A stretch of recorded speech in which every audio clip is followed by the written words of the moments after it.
ઉનાળો આવે એટલે આપણે આઈસ્ક્રીમ તો યાદ કરતા જ હોઈએ છીએ.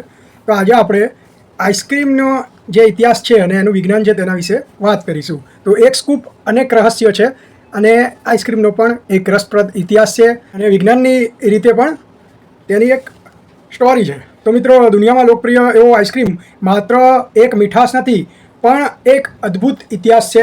આઈસ્ક્રીમની શોધ એક વ્યક્તિએ રાતોરાત કરી નથી, પરંતુ તે સદીઓ દરમિયાન વિકસિત થયો છે.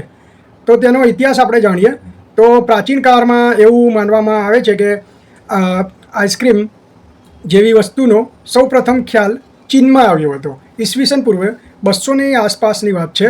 તો ચીનમાં બરફ અને ચોખાના મિશ્રણમાંથી એક વાનગી બનાવવામાં આવી હતી.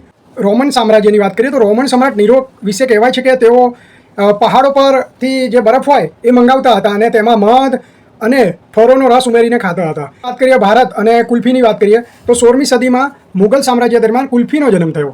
હિમાચલ પ્રદેશ છે ત્યાં હિમાલયના બરફનો ઉપયોગ કરીને દૂધ અને ડ્રાયફ્રૂટમાંથી તેને તૈયાર કરવામાં આવતી હતી.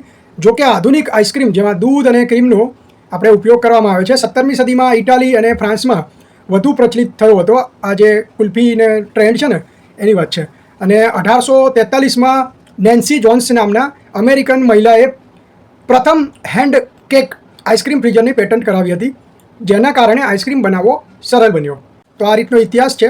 હવે આઈસ્ક્રીમની રસપ્રદ એક માહિતી આપું તો દુનિયાનો સૌથી મોંઘો આઈસ્ક્રીમ કયો? તો દુનિયાનો સૌથી મોંઘો આઈસ્ક્રીમ જાપાનની સેલાટો બ્રાન્ડનો બાઈકુઆ છે.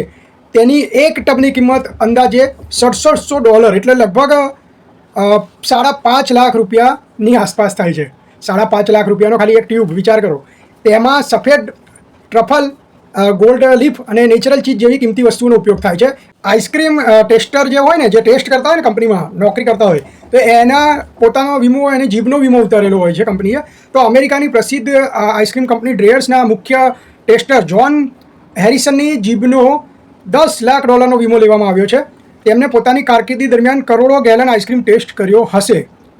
બ્રેઇન ફ્રીજ શું છે? તમે ખૂબ જ ઝડપથી ઠંડો આઈસ્ક્રીમ ખાઓ છો ત્યારે મોઢામાં ઉપરના ભાગમાં રહેલી નસો સંકોચાય છે. તેને કારણે અચાનક માથામાં જોરદાર દુખાવો થાય છે. તેને વૈજ્ઞાનિક ભાષામાં ફેનોપ્લેટિન ગેંગીન્યુલેર્જિયા કહેવામાં આવે છે. સ્પેલિંગ થોડો અટપટો છે, બોલવામાં આપણે પહેલી વાર અટકાઈએ છીએ. બહુ લાંબુ નામ છે. આ એક ડિસીઝ છે એવો, એ બ્રેઇન ફ્રીઝ થઈ જાય છે. તેમાં લોકપ્રિય ફ્લેવર હોય આઈસ્ક્રીમમાં તો તેમાં વેનીલાનો જ નંબર આવે છે. સૌથી વધારે પસંદ હોય બધાને તો વેનીલા છે. એના પછી ચોકલેટ છે, સ્ટ્રોબેરી છે, એનો નંબર આવે છે. ફોટોગ્રાફીમાં અસલી આઈસ્ક્રીમ નથી વપરાતો. આપણે જે મૂવીને એ બધી વાત કરીએ તો એમાં કોઈ દિવસ અસલી આઈસ્ક્રીમ હોતો જ નથી. ટીવી એડવર્ટાઇઝમેન્ટ કે ફોટોશૂટમાં જે આઈસ્ક્રીમ દેખાય છે તે હકીકતમાં બાફેલા બટેકાનો માવો હોય છે, કારણ કે અસલીમાં આઈસ્ક્રીમ લાઇટની ગરમીથી તો તરત જ ઓગળી જાય છે. એટલા માટે આ રીતે બટેકાનો જે માવો છે તેનો ઉપયોગ કરવામાં આવતો હોય છે. હવે વાત કરીએ તો આઈસ્ક્રીમનું વિજ્ઞાન, તે કેમ નરમ રહે છે? આઈસ્ક્રીમ એ હવા, બરફના સ્ફટિકો અને ચરબીનું મિશ્રણ છે. જો આઈસ્ક્રીમ બનાવતી વખતે તેને સખત હલાવવામાં ન આવે તો તે પથ્થર જેવો સખત બરફ બની જાય છે. તેને સતત હલાવવાથી તેમાં હવા ભરે છે, જેને ઓવરરન કહેવાય છે. સસ્તા આઈસ્ક્રીમમાં હવાનું પ્રમાણ 50% જેટલું હોય છે, જ્યારે પ્રીમિયમ આઈસ્ક્રીમમાં હવાનું પ્રમાણ અને ક્રીમ વધુ હોય છે. આઈસ્ક્રીમનો ઇતિહાસ રાજા રાણીઓના મહેલથી શરૂ થઈને સામાન્ય માણસની ગલીઓ સુધી પહોંચ્યો છે.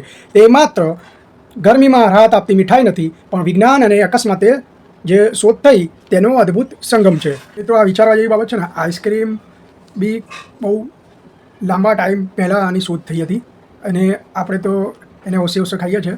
બહુ મજા આવે છે. આઈસ્ક્રીમ કોને ન ભાવે? બધાને લગભગ ભાવતું હોય. ડાયાબિટીસવાળા હોય તો એને થોડી તકલીફ હોય, પણ એ બી સુગર ફ્રી ટાઈપના આઈસ્ક્રીમ મળે છે તો એનો આનંદ લેતા હોય છે. આઈસ્ક્રીમનું નામ આવે એટલે મોઢામાં પાણી આવી જ જાય. તો આ રીતે આઈસ્ક્રીમનો ઇતિહાસ આપણે જાણ્યો અને એના પાછળ વિજ્ઞાન કેવું છે તેના વિશે આપણે જાણકારી મેળવી. આવા જ વિડીયો જોવા માટે અમારી ચેનલ સાથે જોડાયેલા રહો. ધન્યવાદ.